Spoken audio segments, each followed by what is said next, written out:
মৰমৰ ছাত্ৰ-ছাত্ৰীসকল, আজি মই লৈ আহিছোঁ প্ৰিভিয়াছ ইয়াৰত অহা, বাৰে অহা কিছুমান ব্যাকৰণৰ টপিক, ভাৱ সম্প্ৰসাৰণ, প্ৰতিবেদন, আবেদন লিখন। ইয়াৰ মাজৰ পৰাই প্ৰত্যেকবাৰ পৰীক্ষাত আহি আছে, ৰিপিট হৈ আছে, বছৰৰ পিছত বছৰ এইবোৰ ৰিপিট হৈ আছে। চ' তোমালোকে যদি এইবোৰ বস্তু জানি লোৱা, তোমালোকৰ কাৰণে পৰীক্ষাত কমন পৰি যাব। ভাৱ সম্প্ৰসাৰণ চোৱা, 1 নম্বৰত দিছে যি মূলা বাঢ়ে তাৰ দুপাততে চিন। এইটো আহিছে 2008 আৰু 2013ত। চাইছা, 2008 আৰু 2013ত আহিছে যি মূলা বাঢ়ে তাৰ দুপাততে চিন। তাৰপিছত আছে 2009 আৰু 2014ত আহিছে ৰাইজে নখ জোকাৰিলে নৈ বয়। ৰাইজে নখ জোকাৰিলে নৈ বয়। তাৰপিছত অতি ভক্তি চোৰৰ লক্ষণ 2010ত আহিছে চোৰ গ'লে বুদ্ধি বৰষুণ গ'লে জাপি। 2011ত আহিছে লাগি থাকিলে মাগি নাখায়, আহিছে 2012, 2015। SSLC 2008 and 2013ত আহিছে অসুখৰ বাবে তুমি দুদিন স্কুললৈ আহিব পৰা নাছিলা, সেই দুদিনৰ বাবে ছুটি বিচাৰি প্ৰধান শিক্ষকলৈ এখনি আবেদন পত্ৰ প্ৰস্তুত কৰা। 2 নম্বৰ চোৱা, এইটো মানে কি যে তোমাৰ বেমাৰ আছিলে যাৰ কাৰণে তুমি ছুটি মঞ্জুৰি বিচাৰি প্ৰধান শিক্ষকলৈ আবেদন পত্ৰ প্ৰস্তুত কৰিব দিছে। আৰু তাৰপিছত তোমাৰ ধৰি লোৱা যে তুমি বিদ্যালয়ৰ খেল বিভাগৰ সম্পাদক, সেয়েহে ছাত্ৰ ছাত্ৰীৰ চাহিদাৰ প্ৰতি লক্ষ্য ৰাখি বিদ্যালয়ৰ প্ৰধান শিক্ষক বা অধ্যক্ষলৈ খেল ধেমালিৰ অধিক সা সামগ্ৰী প্ৰদান কৰিবলৈ এখনি আবেদন পত্ৰ প্ৰস্তুত কৰা।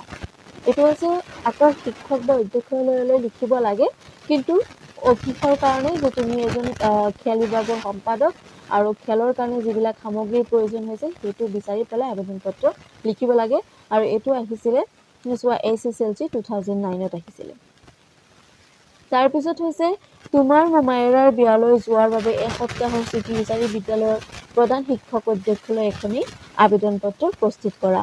তাৰপিছত তুমি বাস কৰা অঞ্চলটোৰ খোৱা পানীৰ সমস্যাৰ বিষয়ে বাতৰি কাকতৰ বাবে এখনি চমু প্ৰতিবেদন প্ৰস্তুত কৰা।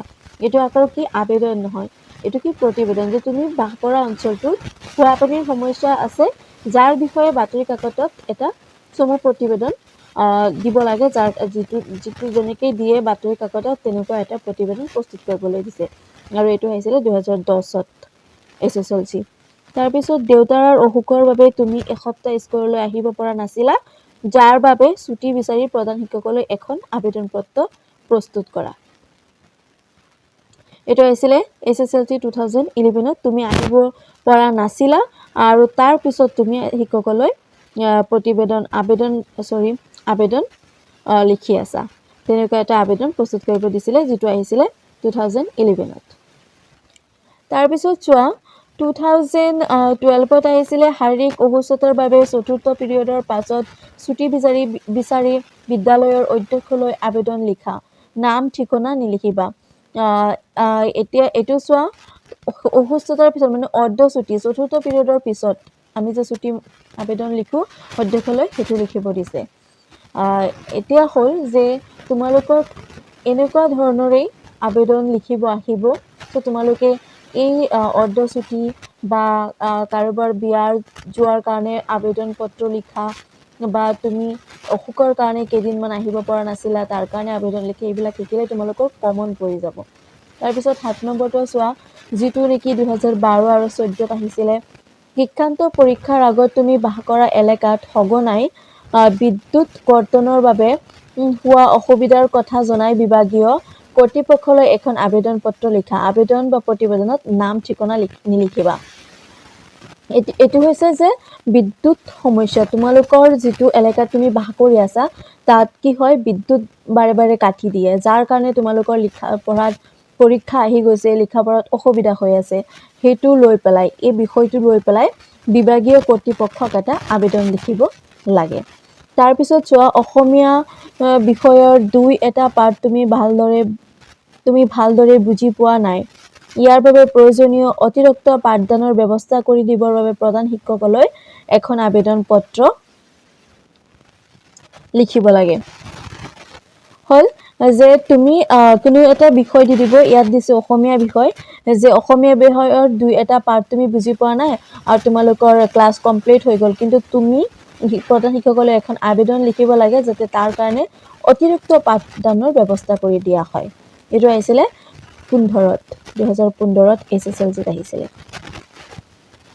এতিয়া আৰু আছে কি ভাৱ সম্প্ৰসাৰণ কিছুমান অতিৰিক্ত দি দিছে। চোৱা, টেঙা আম বজাৰত এবাৰহে বেচিব পাৰি, য'তে বাঘৰ বৈ তাতে ৰাতি হয়, মিছা কথাৰ ঠেং চুটি, দুখ কৰিলেহে মুখ ভৰে, বিদ্যা পৰম ধন, আঁঠুৱা চাই ঠেং মেলা, অভাৱেই আৱিষ্কাৰৰ মূল, 100 গৰু মাৰিলে বাঘৰো মৰণ, অভ্যাসৰ নৰ কৰ্ণপথে কৰে সৰহ, উপকাৰীক অজগৰে খাই, শুই থকা শিয়ালে হাত ধৰিব নোৱাৰে। আৰু এইবিলাক যিখিনি দিয়া আছে সেইটো হৈছে তোমালোকৰ অতিৰিক্ত প্ৰতিবেদন বা আবেদনৰ নমুনা দিয়া আছে। কিন্তু আগত মই যিখিনি কৈছোঁ সেইখিনি তোমালোকৰ অলৰেডি আহিছে, বহুত ইম্পৰ্টেণ্ট। চ' ভাবিছোঁ যে তোমালোকৰ কাৰণে এই ভিডিঅ'টো অত্যন্ত সুবিধাজনক হ'ব, তোমালোকৰ কাৰণে উপকাৰিতাজনক হ'ব।